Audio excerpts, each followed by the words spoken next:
വിരാട് കോഹ്ലിയുടെ RCB ഒരിക്കൽ കൂടി മറ്റൊരു കിരീടത്തിൻ്റെ വെർജിലാണ്. 16 പോയിൻ്റ് എന്ന് പറയുന്ന ആ മാജിക് നമ്പറിൽ തൊടുന്നു വിരാട് കോഹ്ലി. പിന്നെ അദ്ദേഹത്തിൻ്റെ മോശം ഫോമിൽ നിന്ന് തിരിച്ചെത്തുന്നു ഒരു സെഞ്ചുറിയുമായി. ഇന്ന് നമ്മളോടൊപ്പം MSK ജസീം. MSK ഇന്നലത്തെ പ്രഡിക്ഷൻ KKR ആയിരുന്നു. എന്താണോ സാധാരണഗതിയിൽ സംഭവിക്കാറുള്ളത്, MSKൻ്റെ പ്രഡിക്ഷൻ്റെ അപ്പുറത്ത് സംഭവിക്കുന്നു. RCB പ്ലേ ഓഫിൽ കടത്താൻ വേണ്ടിയിട്ടാണോ അങ്ങനെ ഒരു പ്രഡിക്ഷൻ നടത്തിയത്? ഇതിൽ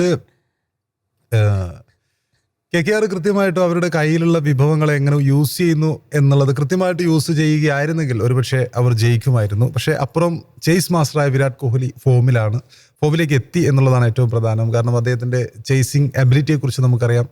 തുടർച്ചയായി 2 മത്സരങ്ങളിൽ ഡക്ക് എടുക്കുകയാണെങ്കിൽ 3-ാമത്തെ മത്സരത്തിൽ വിരാട് കോഹ്ലി എന്ത് ചെയ്യും എന്നുള്ളതിന് ഒരൊറ്റ ഉത്തരമേ ഉള്ളൂ.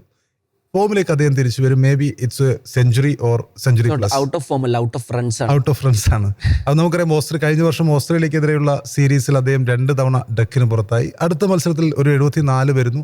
അതിനുശേഷം സൗത്ത് ആഫ്രിക്കൻ സീരീസിൽ അദ്ദേഹം 2 സെഞ്ചുറികൾ നേടിക്കൊണ്ട് ഏകദിന ക്രിക്കറ്റിലെ അദ്ദേഹത്തിൻ്റെ ഒരു അപ്രമാദിത്യം തെളിയിക്കുന്ന ഇന്നിങ്സുകൾ നമ്മൾ കണ്ടിട്ടുണ്ട്. അപ്പം വിരാട് കോഹ്ലി ഇന്നലെ തന്നെ അദ്ദേഹം ഫസ്റ്റ് റൺ എടുക്കുമ്പോൾ തന്നെ അദ്ദേഹത്തിൻ്റെ ഒരു ആഘോഷമൊക്കെ നമ്മൾ കണ്ടു. അതിനുശേഷം അദ്ദേഹത്തിന് കൃത്യമായിട്ട് അറിയാം ആ ഇന്നിങ്സ് എങ്ങനെ കൊണ്ടുപോകണം. അദ്ദേഹത്തെ പഠിപ്പിക്കേണ്ട യാതൊരു കാര്യവുമില്ല. പിന്നെ എങ്ങനെ, അതായത് 2 ഡക്കിന് ശേഷം ഇത്രയും നിശ്ചയദാർഢ്യത്തോടെ പിന്നെ തനിക്ക് എപ്പോഴും തൻ്റെ കയ്യിൽ ഉണ്ടായിരുന്ന ആ ഒരു ഓറഞ്ച് ക്യാപ്പ് എന്ന ലക്ഷ്യത്തിലേക്ക് അദ്ദേഹം കുതിക്കുന്ന കാഴ്ചയാണ് കണ്ടത്. അദ്ദേഹം ഫോമിലുള്ളപ്പോൾ തീർച്ചയായിട്ടും മറ്റൊരു ടീം വിജയിക്കുക എന്നത് എന്താ പറയുക, അത്ര എളുപ്പമല്ല എന്ന് തെളിയിക്കുന്ന ഇന്നിങ്സ് ആയിരുന്നു.